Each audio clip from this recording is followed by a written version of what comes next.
Mr. President, I rise in support of the Every Student Succeeds Act. I know we've had one vote on this today already, and we have another vote tomorrow. I want to begin by applauding Senators Murray and Alexander and Congressman Kaine and Scott for reaching across the aisle and working with their committee colleagues and the members of both bodies to fixing a long expired and broken law. I think we all understand that education is key to both individual success and to our economic success. ESSA gives parents, schools, districts, and states flexibility to close the achievement gaps that the No Child Left Behind helped us explore. ESSA maintains critical assessment requirements, but it also requires schools to track the progress of every child while also allowing states and school districts to set their own goals for improvement and determine what interventions are best when these achievement gaps persist. It invests in early childhood education, and it permanently authorizes the Preschool Development Grant Program, of which Virginia was one of the first states to receive a challenge grant. The bill recognizes that there are other factors than just test scores that describe student success, and that's a significant advance past No Child Left Behind.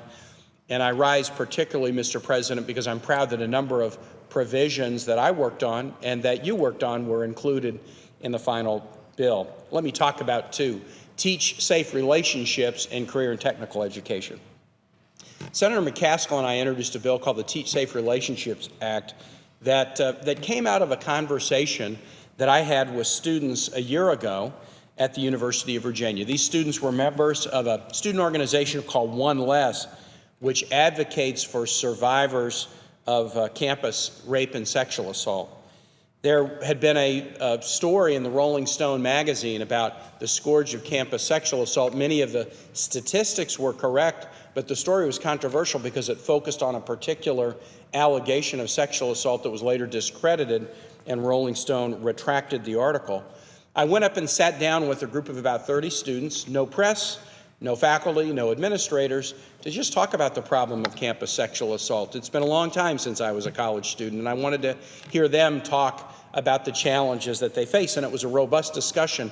These students didn't all agree with each other about various points, but the goal was to get a sense from them about what we in Congress could do that would be helpful, and what were things that we might want to do that would make us feel good, but that wouldn't be helpful. Many great ideas came out of that discussion, but there was one in particular that grabbed my attention.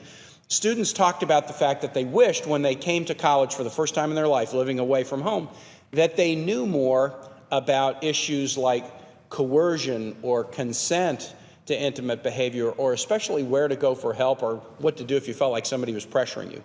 And so I just kind of naively said to the students, well, don't you have an orientation about sexual assault? And they said, we do. But here's what it is. It's 15 minutes about campus sexual assault, then it's 15 minutes about don't get too many credit cards, and it's 15 minutes about don't drink too much. Basically, we're new and on campus, and it's just not enough. Then I asked a follow-up question. Don't you learn about this in sex education or health ed classes in high school? And one of the young ladies in the room said, we get a sex ed curriculum in high school, but it's about reproductive biology, not about behaviors and relationships and strategies and sort of the right and wrong issues. And I thought that was really interesting. So I came back after hearing from them. And again, I honor these students because from the idea to now the passage, hopefully tomorrow, it's been a year from hearing from them. And now, because of them, there's going to be an important advance in public safety. What the students basically forced me to do was to come back and analyze the problem of sexual assault. We've been dealing with it in the military. We deal with it on college campuses. We deal with it in the society at large. We can either have strategies that are specific to the military or college campuses or the workplace or society, or we can acknowledge actually campus sexual assault, instead of focusing on where it happens, let's focus on when it happens. If you are a young person, you are let me put it differently. The most likely time in your life when you will be a victim of a sexual assault is age 16 to 24. Doesn't make a difference whether you're in the military or on a college campus or anywhere else. It's the time in your life when you're kind of new to adult sexuality issues and you're kind of grappling with it that you're most likely to be a victim of sexual assault, and also many perpetrators of sexual assaults are in the same age range. And so the students said, what if we had better education in the K-12 space? Senator McCaskill and I in February introduced a bill taking the campus sexual assault problem, but trying to do something about it during the K-12 educational time, better education, and we called it the Teach Safe Relationships Act.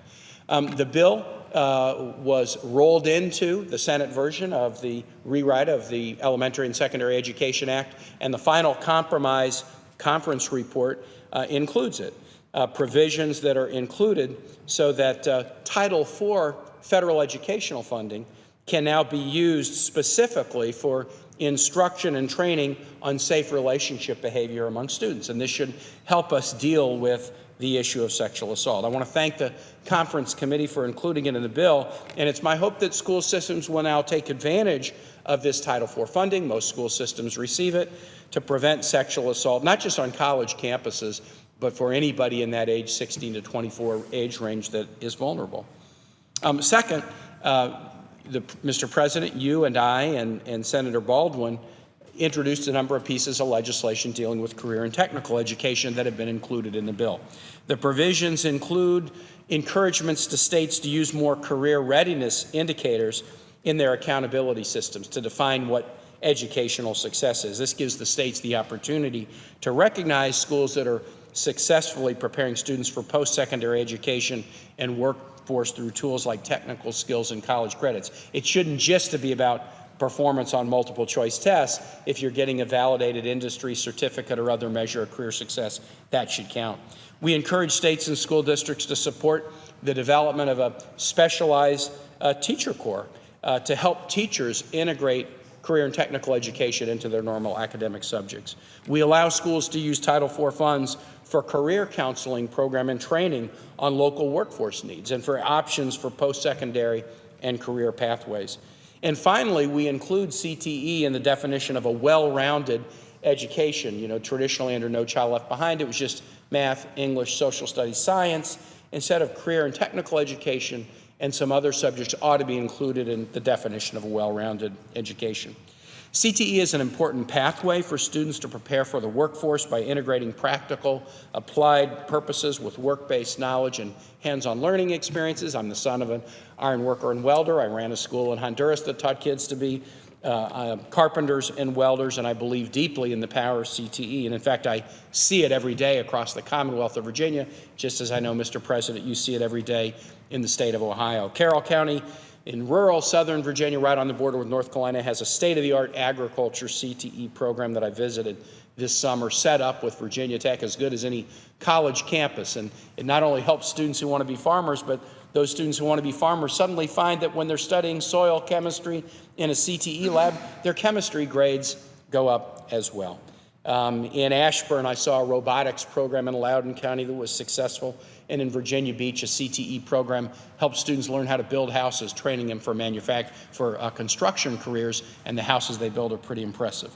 So in closing, this year marks the 50th anniversary that President Johnson signed the Elementary and Secondary Education Act into law. Our nation's prosperity is dependent upon student educational success, and this rewrite of the ESEA is incredibly important. I'm excited about the reauthorization and these provisions. And again, I want to thank Senators Murray and Alexander and their staffs. And let me extend a thank to my staff, two of whom are in the audience. And let me even extend a thanks to my wife. She's the Secretary of Education of Virginia, and she came up and sat down with the committee staffs here in the Senate to share some Virginia experiences that then factored into the rewrite of the ultimate bill. It's my hope this is going to pass with a big bipartisan margin tomorrow. This is a tough, complicated area that was 8 years overdue to be reauthorized because it's so controversial. And yet we found a path forward that's bipartisan, and that tells me we can do it not only on this issue, but on other issues as well. And with that, Mr. President, I thank you and yield the floor.